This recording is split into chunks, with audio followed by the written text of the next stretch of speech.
오늘 저는 본문의 말씀을 통해서 우리는 왜 하지 못했습니까? 라는 제목으로 함께 말씀을 나누고자 합니다. 때로 우리는 자신의 무능력을 뼈저리게 느낄 때가 있습니다. 가령 우리 앞을 딱 가로막고 있는 어려운 환경 앞에 도무지 극복할 수 있는 방법도 생각조차도 아무것도 생각나지 않을 때가 있습니다. 정말 눈에 넣어도 아깝지 않은 사랑하는 자녀가 어려움과 공경에 처해 있는데도 불구하고 경제적인 능력이 없어서 바라보고만 있을 때도 있습니다. 악한 영이 강하게 역사하여 자녀가 죄의 길을 걸으며 심하게 방황하건만 바로 잡아줄 방도가 없을 때도 있습니다. 믿음이 연약한 교인이 시험에 들어서 다시 세상으로 돌아가려고 하는데 아무리 권면해도 길을 막고 있을 때도 있습니다. 우리 살아가면서 수많은 문제들을 대면합니다. 이럴 때 공경에서 헤어나오려고 몸부림치면 칠수록 더 늪속으로 빠져들어가는 것 같이 허우적거릴 때가 있습니다. 우리가 이런 공경에 빠져 허우적거리며 자신의 무능함만을 확인하게 된다면 어떻습니까? 본문의 배경이 이렇습니다. 예수님은 변화산에서 영광스러운 모습으로 보이시고 제자들과 함께 그 산에서 내려오게 되셨습니다. 그때 한 사람이 예수께 나와 무릎 꿇어서 간청합니다. 간질을 낳는 내 아들이 하나 있는데 좀 고쳐주십시오 라고 요청합니다. 그러면서 한마디 더 붙입니다. 내가 주의 제자들에게 데리고 왔는데 주의 제자들이 못 고치더이다. 고치질 못합니다. 주여 고쳐 주시옵소서라고 말합니다. 이에 예수님께서 들으시고 한탄하십니다. 그리고 아이를 데려오라고 말씀하시고 그 아이를 고쳐주셨습니다. 그런데 흥미롭게도 그 아버지는 이 아이가 간질인 줄 알았어요. 근데 예수님은 귀신을 내쫓아 주십니다. 그러므로 인해서 온전하게 됐습니다. 근데 그 후에 이 일이 일어나고 난 뒤에 제자들이 참 머쓱해졌습니다. 그래서 조용히 예수님께 가서 이렇게 묻습니다. 우리가 어찌하여서 쫓아내지 못했습니까? 라고 하는 내용입니다.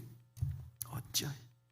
저는요, 사순절 다섯째 주일을 맞이하면서 십자가를 묵상하면서 오늘 우리가 이 십자가의 능력을 제대로 알지 못하면서 살아가는 무능력한 그리스도인의 모습이 그 제자들의 모습에서 발견하게 됩니다. 이 말씀을 묵상하게 됩니다. 오늘 본문 가운데서 나오는 제자들의 질문은 제자들의 질문이 아니라 오늘 여러분들이 각자 한번 질문을 해봐야 될 내용이라고 생각합니다. 한번 그렇게 생각하시면서 오늘 본문의 내용 19절 한번 읽겠습니다. 시작. 우리는 어찌하여 쫓아내지 못하였나이까? 우리는 어찌하여 쫓아내지 못하였나이까?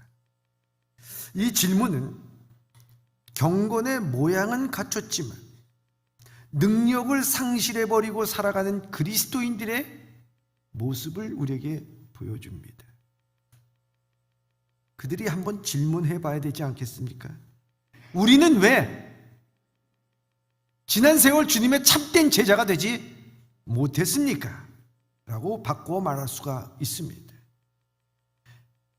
우리는 왜 쫓아내지 못했습니까? 우리는 왜 실패했습니까? 왜 우리는 능력의 삶을 살지 못했습니까? 아니, 우리는 왜 지난 한 주간 동안 무기력하게 살았습니까? 왜 우리는 지난 시간 동안 유혹 앞에서 무기력하게 무너질 수밖에 없었습니까? 이 질문입니다. 이걸 우리는이라고 하지 마시고요, 여러분 자신을 한번 대입하여서 질문해 보시기 바랍니다. 한번 따라 하시기 바랍니다. 나는 왜 능력의 삶을 살지 못했습니까? 여러분 속으로 질문해 보십시오. 나는 왜 지난 한 주간 동안 승리의 삶을 살지 못했을까? 나는 지난 한 주간 동안 왜 참지 못했을까? 나는 지난 한 주간 동안 살면서 무기력감을 나는 느끼면서 살았을까? 나는 왜? 그게 오늘 여러분 이 말씀을 들으면서 질문하며 여러분들이 이 말씀 가운데서 답을 찾아야만 하는 말씀입니다.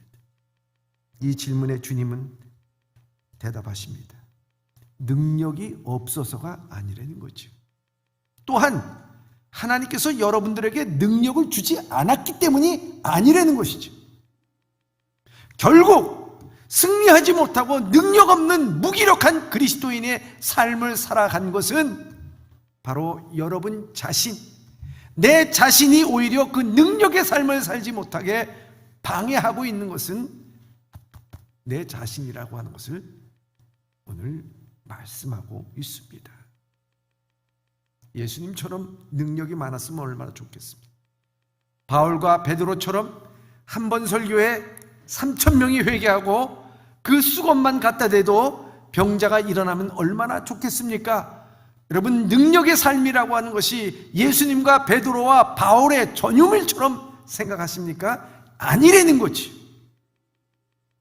제자들은 왜 못했습니까? 물었을 때 주님께서 대답은 스스로 그 능력을 방해하고 있는 것은 바로 자신인 것을 알라라는 것이지. 그럼 오늘 그 말씀은 여기에 나와 있습니까? 정확하게 나와 있지는 않습니다. 그러나 이 말씀을 깊이 묵상하면 바로 그 말씀이 바로 이 말씀이라고 하는 것입니다. 한번 묻겠습니까? 왜 우리는 쫓아내지 못했습니까? 이 질문에 대한 주님의 답은 첫째 이렇습니다. 첫째, 참된 관심거리와 헛된 관심거리. 참된 관심거리와 헛된 관심거리를 분명히 구분하라는 거죠. 오늘 17절에 이렇게 말씀하고 있습니다. 시작. 예수께서 대답하여 이르시되 믿음이 없고 패역한 세대여, 내가 얼마나 너희와 함께 있으며 얼마나 너희에게 참으리요, 그를 이리로 데려오라 하시니라. 아멘. 실패한 그들을 바라보면서 예수님께서 한마디로 말씀하신 것은 패역한 세대라고 말씀하고 있습니다. 변화산에서 예수님이 광채나는 모습으로 변화된 영광스러운 모습을 보며 거기에 모세와 엘리야를 봤던 제자들은 여기가 좋사오니 우리가 여기서 살기를 원하나이다. 그들은 거기서 머물기를 원했습니다. 세상 근심, 걱정, 모든 것이 사라진 그곳. 그런데요, 주님의 관심은 그 변화산에 있지 않았습니다. 주님의 관심은 저 산 아래에 있었습니다. 예수님의 관심은 죄인들에게 있었습니다. 망할 수밖에 없는 세상 길을 잃은 양떼들에게 있었습니다. 세상에서 벌어지는 온갖 안타까운 일에 있었습니다. 우리의 마음이 있는 곳에 보물이 있듯이 우리의 관심이 있는 곳에 믿음이 생기는 것입니다. 예수님은 귀신을 내어 쫓도록 제자들을 세상에 보내셨습니다. 그들이 귀신을 쫓아낸 경험도 사실 있었습니다. 그럼에도 불구하고 그날은 제자들이 귀신을 내쫓지 못했습니다. 이런 질문을 던지는 제자들의 모습에서 실패한 그리스도인, 능력 없는 그리스도인, 힘없는 그리스도인의 모습이 교차되는 것입니다. 영적인 실패 뼈저리게 경험하고 있는 제자들의 모습 속에서 어쩌면 우리들의 영적 무기력함도 함께 볼 수 있고 그 모습이 그대로 드러나는 것 아니겠습니까? 그렇다면 제자들이 왜 귀신을 내쫓지 못했을까요? 그 이유가 무엇이었겠습니까? 제자들의 질문에 예수님께서 대답하십니다. 변화산에서 내려오자마자 비참한 삶의 현장을 만나게 됩니다. 외아들이 귀신 들려 고생하고 있는 아들을 데려온 아버지가 호소합니다. 제자들에게 갔더니만요, 저들 고치지도 못했습니다. 예수님 고쳐 주십시오. 그랬을 때 예수님께서는 믿음이 없는 패역한 세대라고 한탄하시면서 귀신을 꾸짖어서 그 아이에게서 나가게 하고 낫게 하셨습니다. 산에서 신비한 광경을 본 베드로는 그곳에 머물러 싶어 했습니다. 산 아래서는 제자들이 서로들 누가 큰가 내기를 하면서 또 시기와 질투를 하기 시작했습니다. 예수님의 제자에 들지 못했던 사람도 예수님의 이름으로 귀신을 쫓아내기 시작한 때였습니다. 계속해서 제자들은 민망한 일들이 벌어졌습니다. 제자들이 이 민망한 일이 벌어진 이유가 뭐겠습니까? 그들은 엉뚱한데 관심을 갖고 있었기 때문이었습니다. 오늘 말씀에 마가복음 9장 14절에서 29절에 나옵니다. 거기서 제자들이 우리는 왜 쫓아내지 못했습니까? 라고 묻습니다. 누가복음 9장 1절 이하에도 귀신을 쫓아내는 권세와 능력을 받았다고 말씀하고 있습니다. 전도하러 갔을 때 능히 쫓아내고 병도 고쳤는데 이번에는 실패했습니다.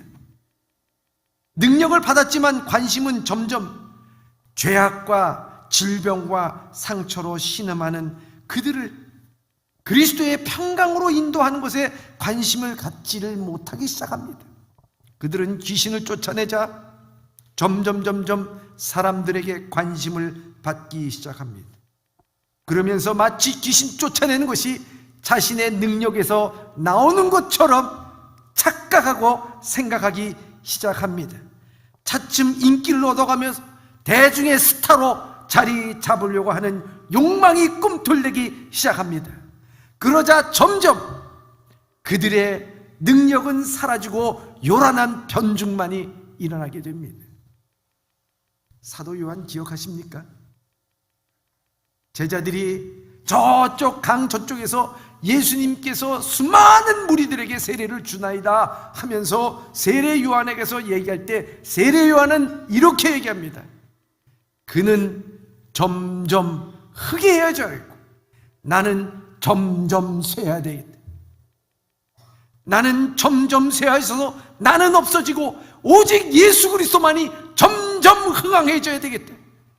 이런 말을 한 이 세례 요한은 끝까지 주님의 능력의 삶을 살았던 세례 요한의 모습이었습니다.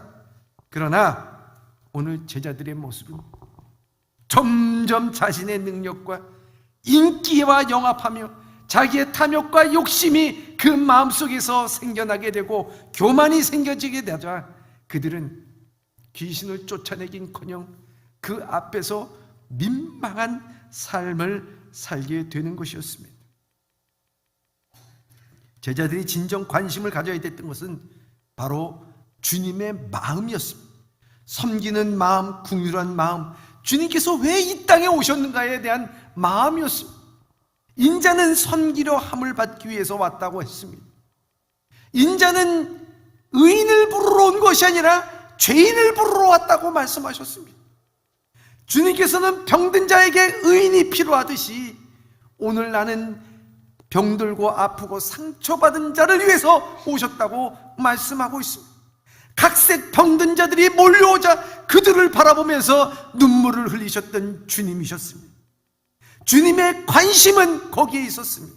그러나 제자들의 관심은 누가 크냐, 누가 잘났냐, 근심과 걱정이 없는 저 변화산에서 있었으면 좋겠다.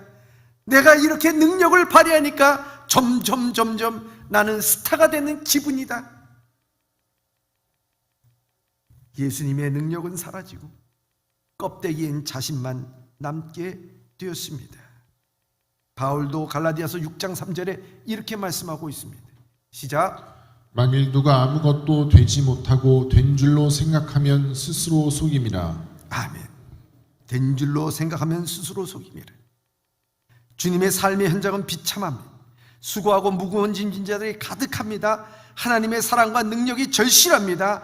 우리에게 주신 귀신을 쫓아내는 병을 고치시고 하나님의 나라를 전파할 능력을 간직하고 키워 나가야 하는 것입니다. 누가 크냐 작으냐가 중요한 것이 아니라고 하는 것입니다. 진정 주님의 마음, 하나님 나라에 관심을 갖는다면 왜 병자가 일어나지 않겠습니까? 왜 우리가 복음 전하는 일에 실패하고 힘들다고 하고 낙심한 일들이 벌어지겠습니까? 여기에 주님은 믿음이 작은 자 패역한 세대라고 말씀하시는 것은 다른 것이 아닙니다. 너의 참된 관심이 어디 있는가, 그것을 너희가 깨달으라고 하시는 주님의 음성인 줄 믿습니다. 여러분, 왜 우리는 제자다운 삶을 살지 못했습니까? 왜 우리는 능력의 삶을 살지 못했습니까? 여러분들의 관심이, 참된 관심이 어디 있습니까? 이 질문입니다. 다윗이 밧세바에게 꽂혔을 때는요, 사단의 포로가 되어서 살아갔습니다.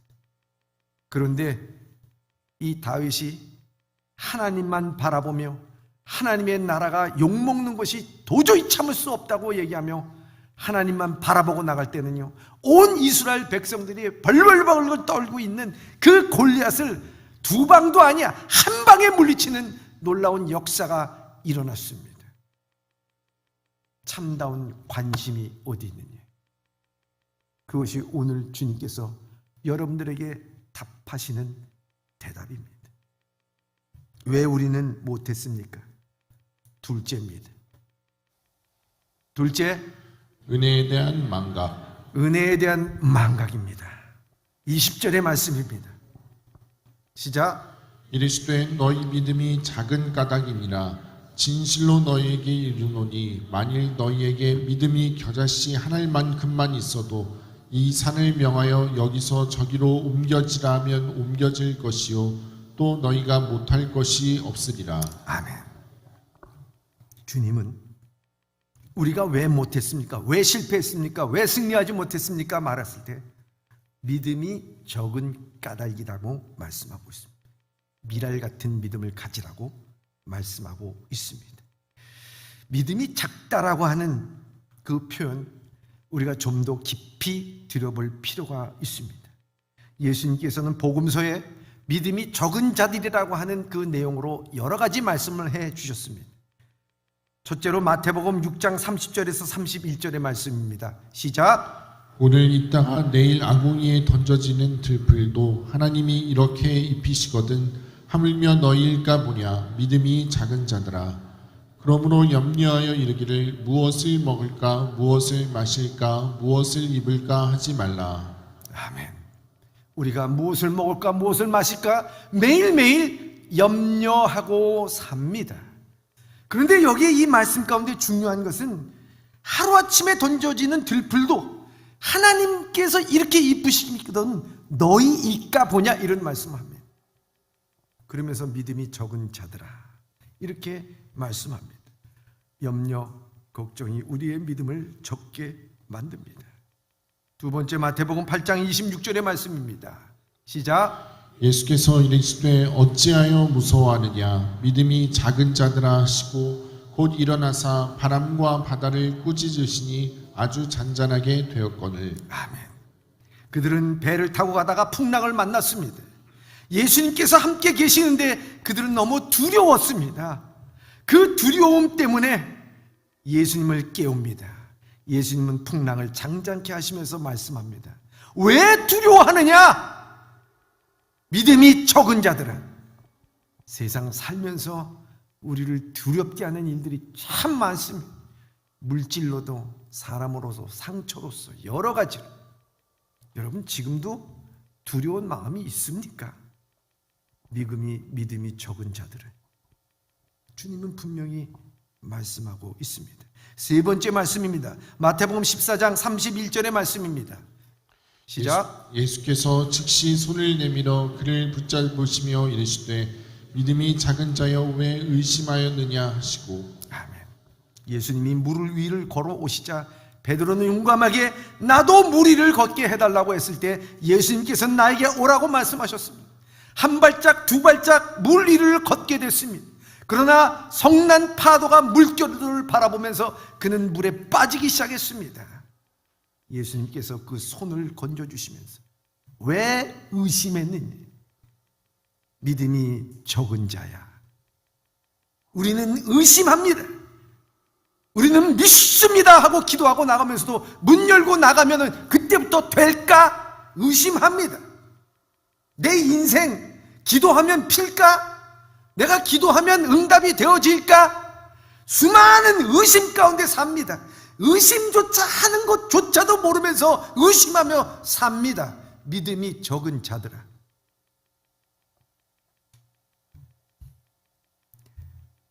마태복음 16장 8절의 말씀입니다. 시작. 예수께서 아시고 이르시되 믿음이 작은 자들아 어찌 떡이 없으므로 서로 논의하느냐. 아멘. 방금 물고기 2마리와 보리떡 5개를 갖고 5,000명을 먹였었어요. 그런 사건을 보고서도 그들은 떡이 없어 걱정을 하고 있습니다.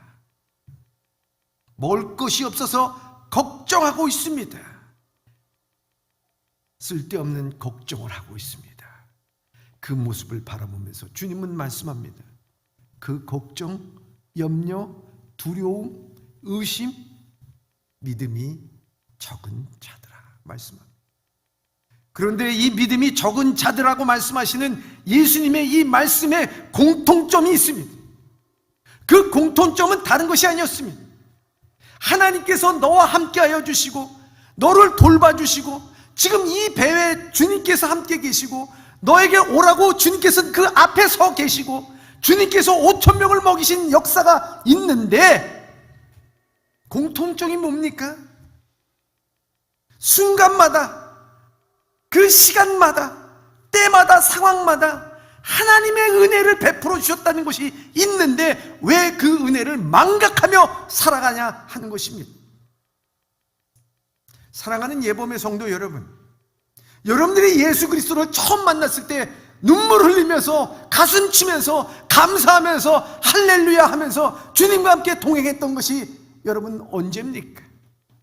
그러나 우리는 두렵습니다.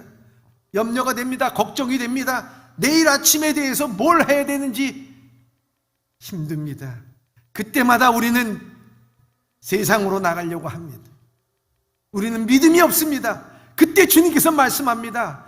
믿음이 적은 자들.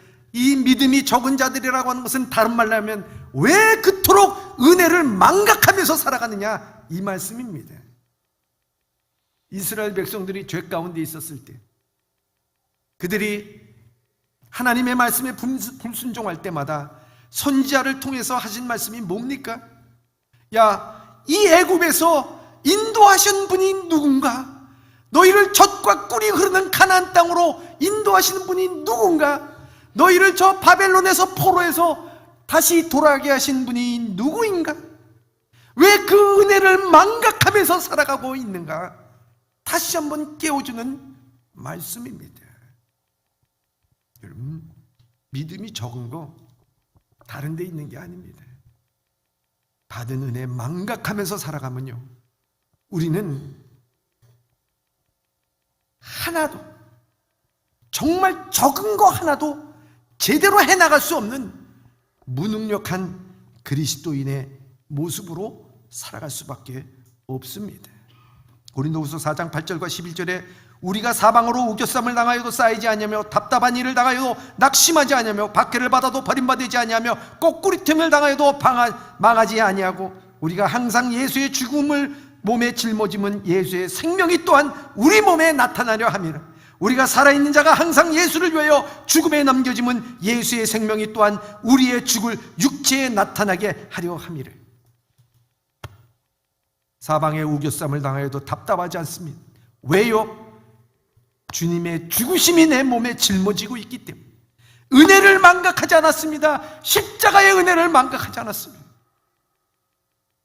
얼마나 많은 염려 가운데 삽니까?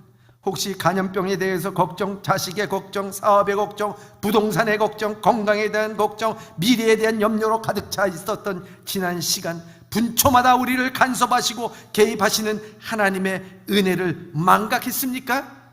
주님께서 말씀하십니다. 믿음이 적은 자들아. 얼마나 많은 두려움에 살고 있습니까? 병 들었을 때, 좋지 않은 소식을 들었을 때, 갑자기 어려운 일을 닥쳤을 때, 새로운 일을 시작할 때 홀로 있는 것 같이 두려웠을 때 얼마나 많았습니까? 그때 주님께서는 말씀하십니다. 믿음이 적은 자들아, 은혜를 망각한 너희들아, 말씀합니다. 주님께서 그토록 놀라운 은혜를 베풀어 주셨는데 손가락으로 세워도 우리가 셀 수 없는, 기억조차 할 수 없는 하나님의 은혜를 베풀어 주셨습니다. 참으로 믿음이 작은 사람들이요, 하나님의 은혜를 망각한 사람들이라고 말씀하고 있습니다. 최소한 우리의 삶 가운데 어렵고 힘들고 의심이 들고 두렵고 할 때 하나님의 은혜를 망각하지 않기를 주님의 이름으로 축원합니다. 우리는 왜 못했습니까? 마지막입니다. 셋째, 성장을 위한 밑거름입니다. 성장을 위한 밑거름입니다. 오늘 본문의 말씀 평행 구절인 마가복음 9장 29절에 이렇게 말씀하고 있습니다. 시작. 이르시되 기도 외에 다른 것으로는 이런 종류가 나갈 수 없느니라 하시니라. 아멘. 귀신을 쫓아내지 못한 이유를 마태복음에서는 믿음이 적다라고 말했습니다. 그러나 마가복음에는 기도가 부족하다고 말씀하고 있습니다. 기도의 부족이 믿음이 적은 것이요, 믿음이 적은 것이 기도의 부족입니다. 무엇을 느끼는 것입니까? 예수님께서는 부족한 것만 지적하려고 하는 것이 아니라 바로 실패 가운데서, 시련 가운데서 이 모든 것이 성장을 위한 밑거름이 되기를 바라는 진정한 마음이었습니다. 믿음이 적은 자들아, 이 말씀하는 것은 적은 대로 찌그러져 있으라고 하는 것이 아닙니다. 그 적은 믿음 가운데 다시 성장하라고 우리에게 말씀하고 있는 것입니다. 어떤 성공한 사업가가 물었습니다. 성공한 사업가에게 물었습니다. 어떻게 그렇게 실패하지 않고 선택을 할 수 있었습니까? 그는 이렇게 대답합니다. 저는 사업에 성공을 할 수 있었던 것은 수많은 실패와 좌절과 역경 가운데서 배운 것뿐입니다. 귀신을 쫓아내지 못했습니까? 사업에 실패했습니까? 오늘 우리가 승리하지 못했습니까? 무능력한 그리스도인의 모습으로 살았습니까? 좌절하지 말고 낙심하지 말고 그곳에 우리는 이 적은 믿음이 밀알의 믿음이 되도록 애써야 된다는 것을 우리에게 말씀하고 있습니다. 믿음과 기도가 부족할 때 우리는 영성의 길에서 추락하고 넘어질 때가 우리의 성장 기회라고 하는 것을 우리에게 말씀하고 있고, 주님께서는 우리를 그렇게 이끌어 주신다고 하는 것입니다. 여러분, 하나님께서는 바로 이한 겨자씨, 여러분 이 겨자씨의 한 알이 땅에 떨어져서 큰 나무를 이룰 때 보시기 바랍니다. 그 겨자씨 한 알이 생겨지기까지는요, 그 나무가 폭풍우를 견뎌내고 그리고 가뭄을 견뎌내고 모든 병충해를 견뎌내야 그 씨가 하나 떨어지는 거예요, 여러분.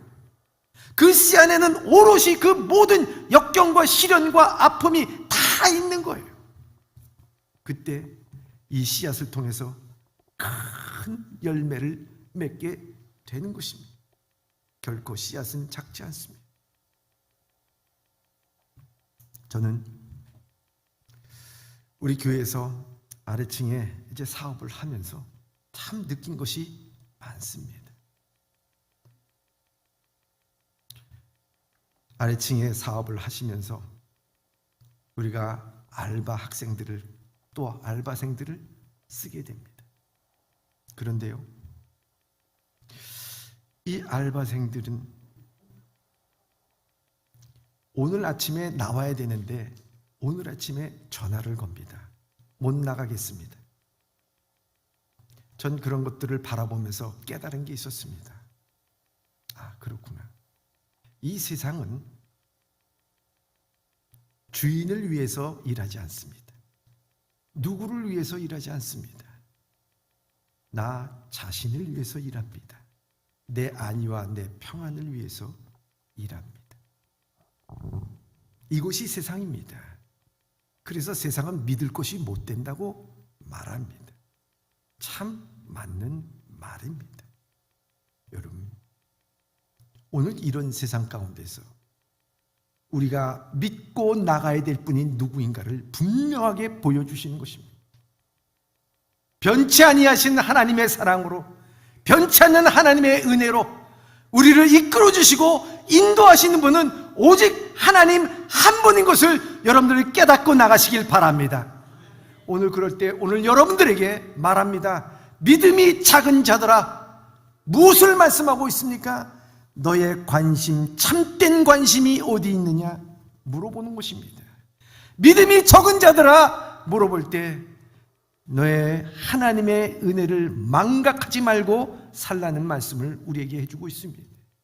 믿음이 적은 자들아, 말씀할 때 모든 시련과 역경에서 좌절하지 말고 참된 주님을 믿으면서 주님의 손을 붙잡고 나갈 때 그곳에 무궁무진한 하나님의 역사가 일어나게 될 줄 믿습니다 하는 믿음으로 승리할 수 있는 우리 예범의 성도들이 다 되시길 주님의 이름으로 축원합니다. 저는 이 말씀을 묵상하면서요, 다시 한번 이 찬송가 부르고 싶었어요. 세상에서 방황할 때 나 주님을 몰랐네. 내 맘대로 고집하며 온갖 죄를 저질러요. 예수여, 이 죄인도 용서받을 수 있나요? 벌레만도 못한 내가 용서받을 수 있나요? 질문을 해가면서 찬양할 수 있기를 바랍니다. 세상에서 방황할 때 나 주님을 몰라. 내 맘대로 고집하 온갖 죄를 저질렀네. 예수여, 이 죄인 용서받을 수 있나요? 벌레만도 못한 내가 용서받을 수 있나요? 많은 사람 찾아와서 나의 친구가 되어도 병든 몸과 상한 마음 위로받지 못했다오. 예수여, 이 죄인을 불쌍히 여겨주소서. 언제나 이 몸 위로받기 원합니다. 이 죄인의 애통함을 예수께서 들으셨네. 못자국 난 사랑의 손 나를 어루만지셨네.